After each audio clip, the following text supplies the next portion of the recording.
लगता नहीं है ये बारिश आज रुकेगी। चलो अच्छा ही है, बातें लंबी चलेंगी। प्रोफेसर, आप अगर बुरा ना माने तो मैं एक बात पूछूं? हाँ हाँ जरूर। वैसे भी तुम यहाँ पूछताछ ही करने तो आए हो। ये भूत प्रेत, अंधविश्वास, इन सब चीजों में आप कब से मानने लगे? पता नहीं क्यों, पर लोगों को ऐसा लगता है कि पैरानॉर्मल साइंटिस्ट अंधविश्वास में भरोसा रखते हैं, जबकि हमारा काम तो ठीक इसके उलट है। हम सुपरनैचुरल्स में बिलीव करते हैं, सुपरस्टिशंस में नहीं।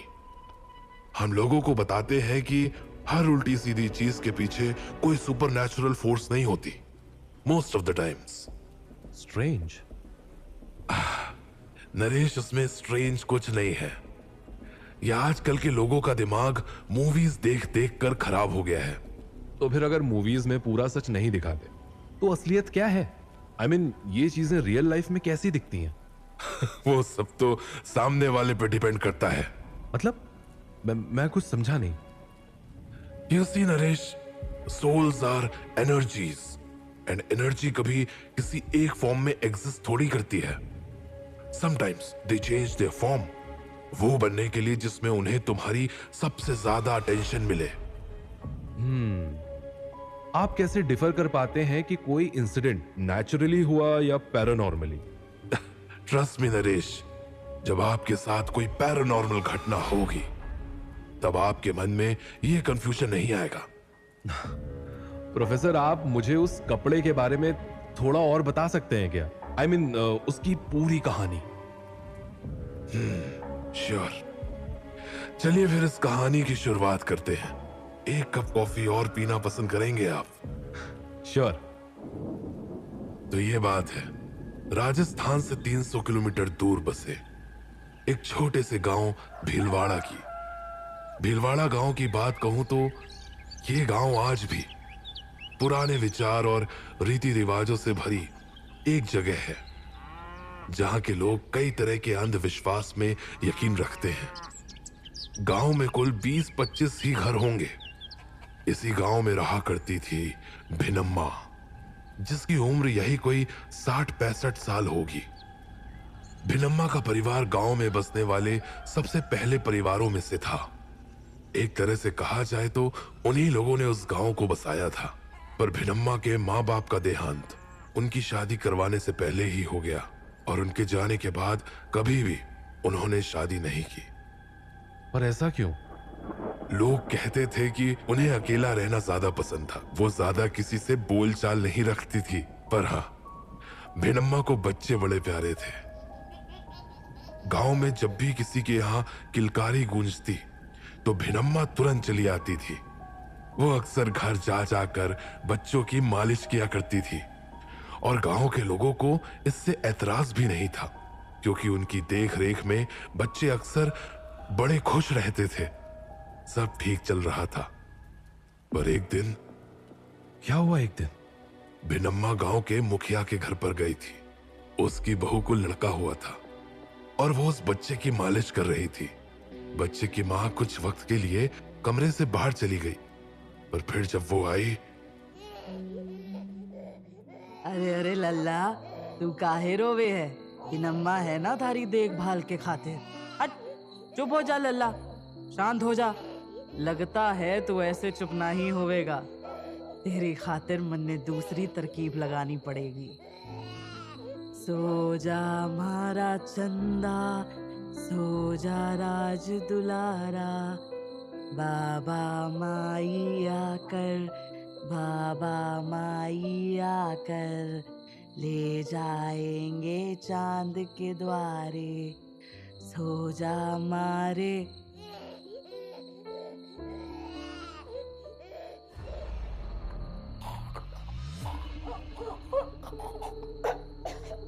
अब निकाल आवाज, निकाल आवाज। छोटे से मुंह से इतना चीख रहा है, क्या समझ रखा है तूने मन ने? इतना रोएगा तो जान निकल जाएगी। लेकिन अभी तुझे नहीं मरना है, अभी तो तुझे जिंदा रहना है। जब समय आएगा तब मरना, अभी नहीं। तब तो मेरे काम आ सकेगा। ये छोटे छोटे हाथ पैर, क्या खुशबू है। पिनम्मा की ये बातें मुखिया की बहू ने सुन ली और उसने ये बात जाकर मुखिया जी को बताई। मुखिया ने उस वक्त तो कुछ नहीं किया, पर वो उसी रात अपने कुछ लोगों को लेके पिनम्मा के घर जा पहुंचे।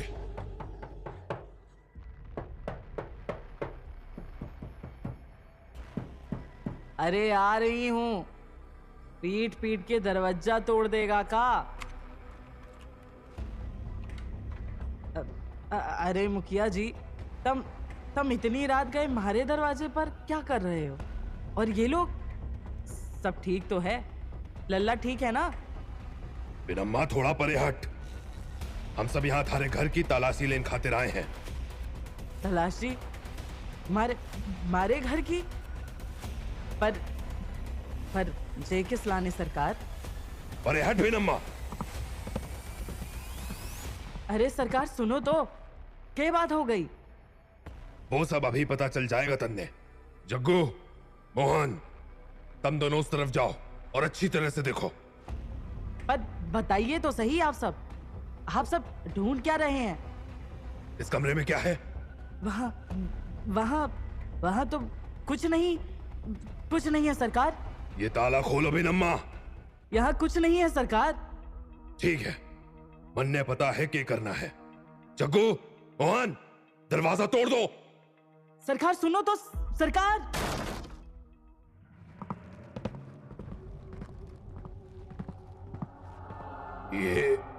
ये सब क्या है पिनम्मा?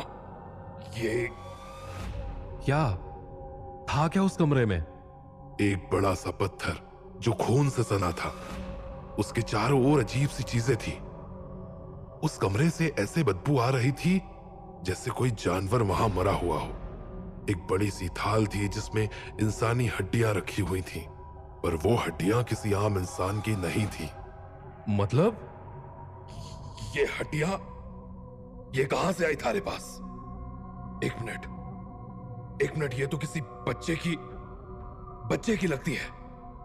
हे राम राक्षसनी, बोल ये सब क्या है?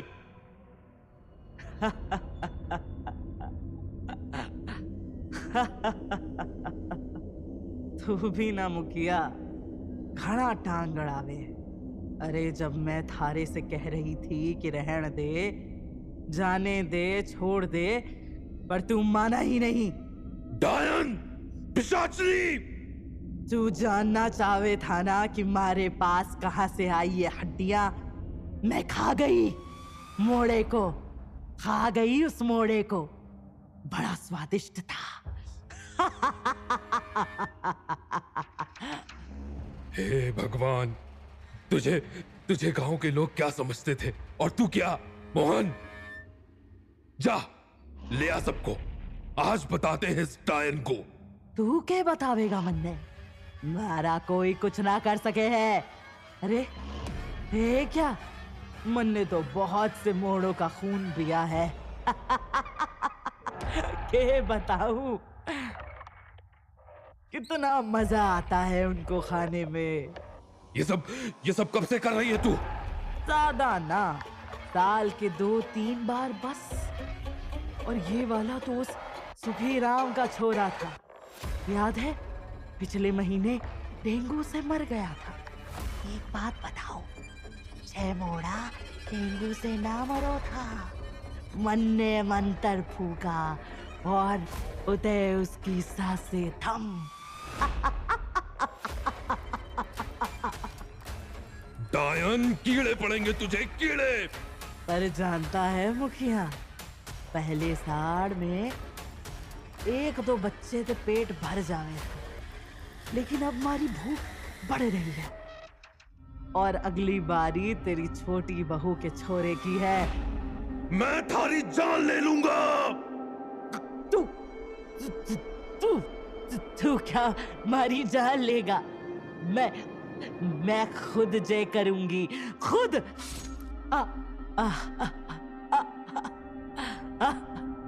सो जा महाराज चंदा, सो जा राज दुलारे। बाबा माई आकर ले जाएगी चांद के द्वारे, सो जा मारे। एक मिनट, एक मिनट।